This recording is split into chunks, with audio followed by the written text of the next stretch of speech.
Welcome back to We Seek Summits.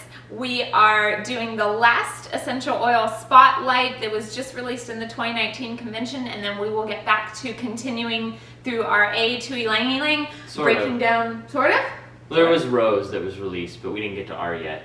Well, it'll fall in line. Yeah, we'll get there. It'll fall nicely and orderly in.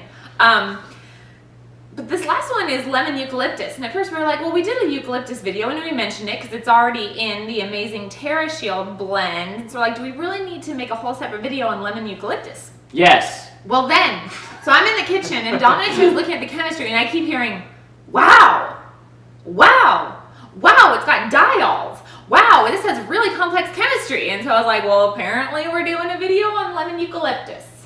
That's right. So, so here's lemon eucalyptus, and let's just start, here we go. Like many of the other lemongrass and lemon myrtle, there's no lemon citrus in this, it just smells lemony. That's right, there's no limonene. Yeah, there's no limonene. It just smells a little bit refreshing like lemon. It's another eucalyptus tree, but it's different from the other eucalyptus that we've talked about. It's in the greater myrtle family still. It was originally from Australia, but doTERRA found it growing in Kenya.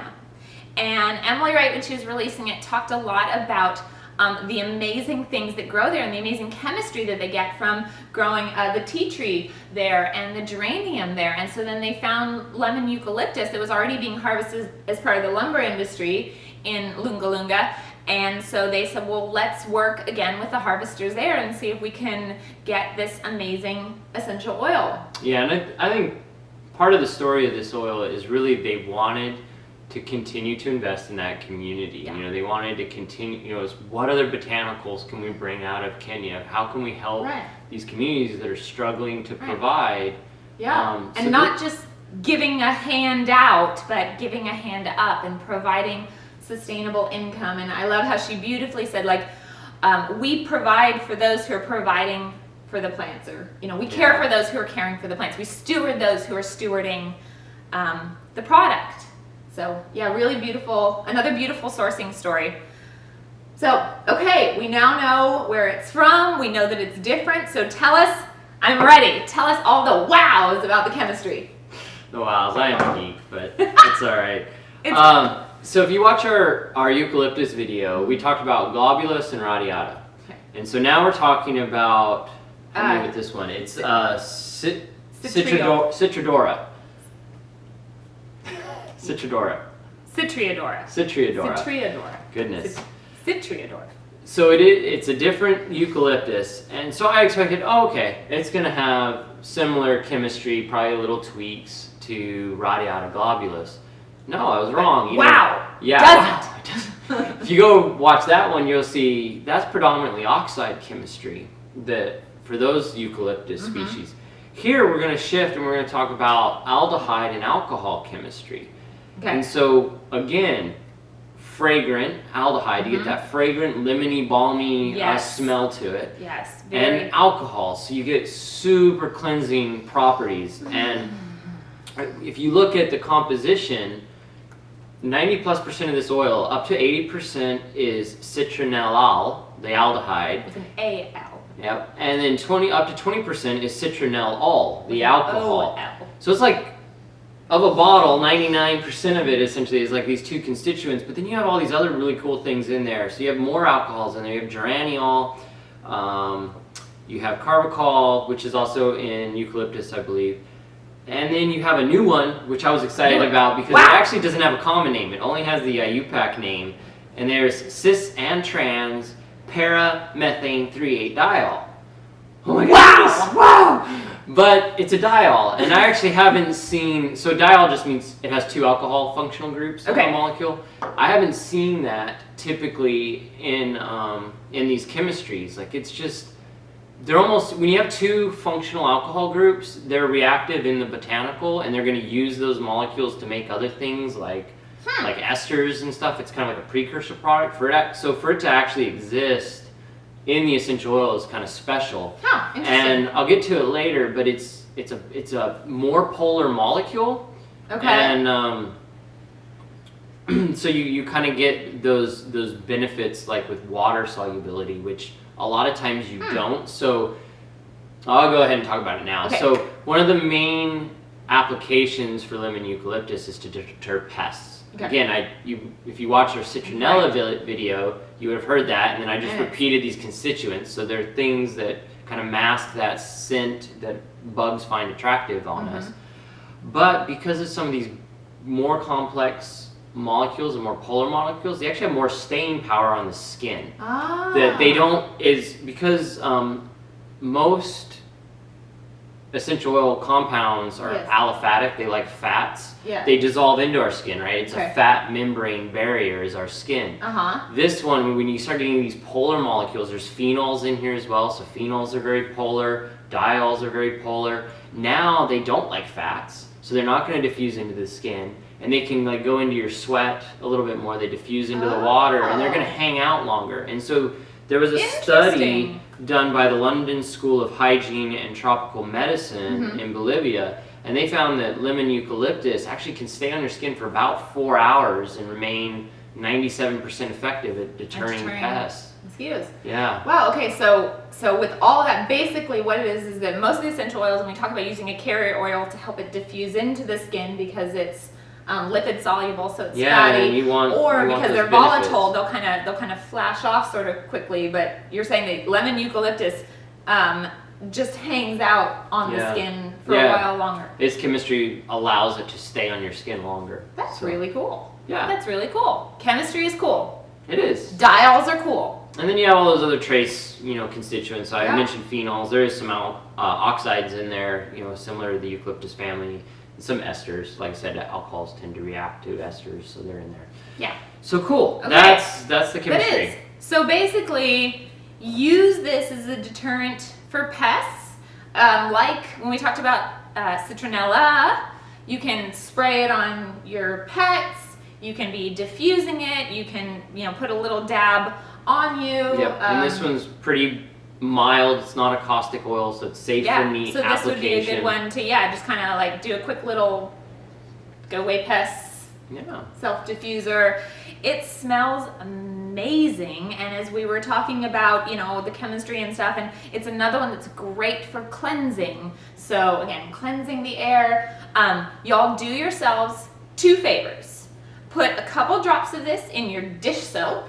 We use the On Guard Cleaner concentrate. We pour like a little bit of the concentrate in an old bottle, and then fill it up with Castile soap. So put like 6 to 8 drops of lemon eucalyptus. Yeah, and I actually combine it with citronella. So those are it's my new favorite. So I do the majority of the hand washing dishes, and I like to use. It's like my new favorite is lemon eucalyptus and citronella, and I put about 6 drops of each when we make up our dish soap. And you walk by the amazing. sink and you can smell it, and so you're like singing glory to God and happy as you're washing dishes, right? Exactly. Yeah, exactly. Okay, second, do yourselves a favor, is maybe keep one of these in the bathroom or make yourself a little spray bottle with water for sulfurous odors. Yeah. Or you can just open this and put a drop right there in the toilet bowl. And we said the exact same thing for citronella. It's again, we have similar chemistry, and they're awesome at reducing sulfur odors. Awesome at reducing. So take your pick, odors. Do both, trade them out.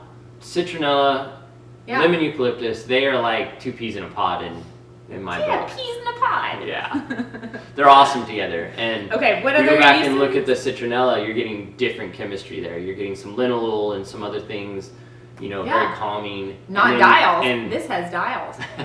And then you get the potent punch. Yeah, potent punch. What were other some uses?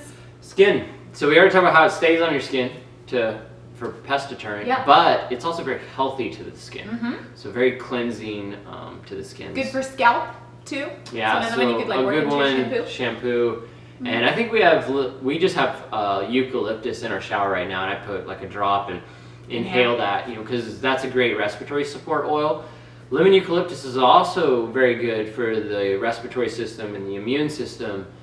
plus you get the cleansing benefits. So I think in the future we're probably gonna just keep lemon eucalyptus in our shower. Like I mentioned, we just kind of trade things out. It's a really good one there.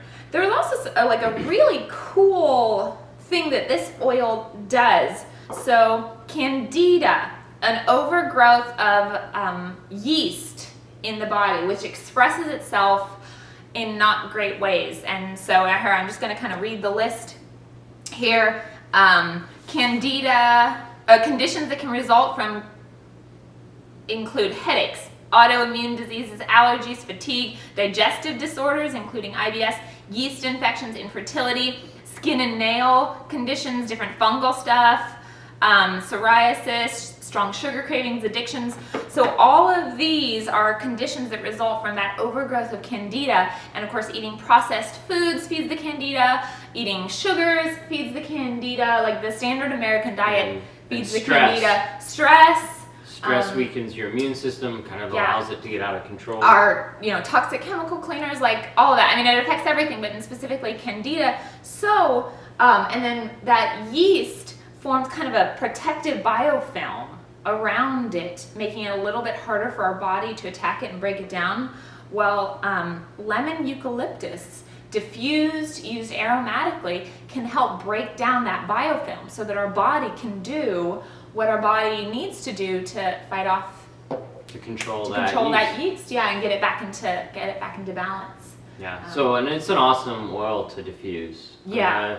It's really good paired with mints, again, like it's good with citronella. Get his theme here. Peas. With the mints, and also like cedarwood. It's another good one. Yeah. So, which is another pest control one too. Yeah, but they just smell amazing, and even diffuse outdoors. Like I haven't tried this. We're in Houston, and it's hard to entertain outside and have dinner outside and things like that. But take your diffuser outside, especially if you have a somewhat enclosed patio or protected area where that wind's just not gonna take it away. Is use your essential oils outside as well. Or like we've talked about before, just get a spray bottle with water and mist yourself with it. Cool you off, plus you get the oils, you get the aromatic benefits. Take them outside. We mentioned the pairing, so this is again another one of your top notes. So it's going to be kind of the bright scent that first hits you. It is a little bit of a powerful scent, so kind of balance it with some other sort of grounding scents, some rich woods. It is for topical and aromatic use. This is not an internal one, kind of similar. We talked about the Eucalyptus Radiata is topical and aromatic as well. So use this for all the smells and all the topical applications. And I've said this for the last couple of videos, but we don't have the emotions book yet. It's on its way, I hope. But what did we see? We saw something. It's the oil of revelation. Oh, yes. We saw something about it helps reveal things that are concealed. I guess take what you want of that.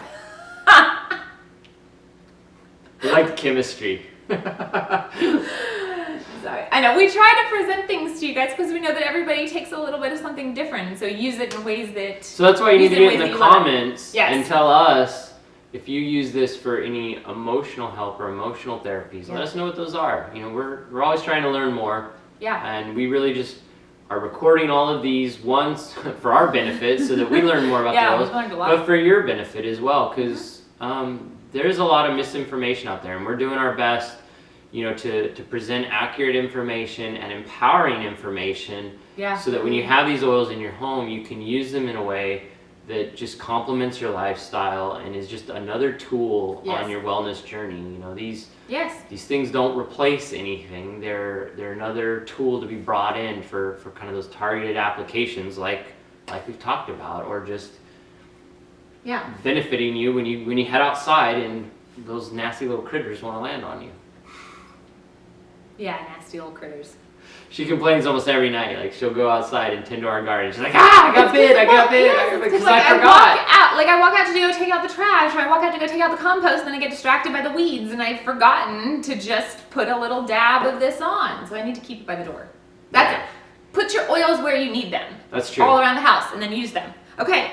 Anything else? Obviously, any questions, if we've forgotten anything. But like Dominic said, every individual is unique, And so, you know, find ways that you love using this and please share those with us. And then now we're going to get back to, oh, I don't even remember what oil we're on next. I don't either, so it's a surprise. Surprise! See you next time. Should we do our mouth warm-up exercises? Citronellol, citronellol, citronellol, citronellol. La la la.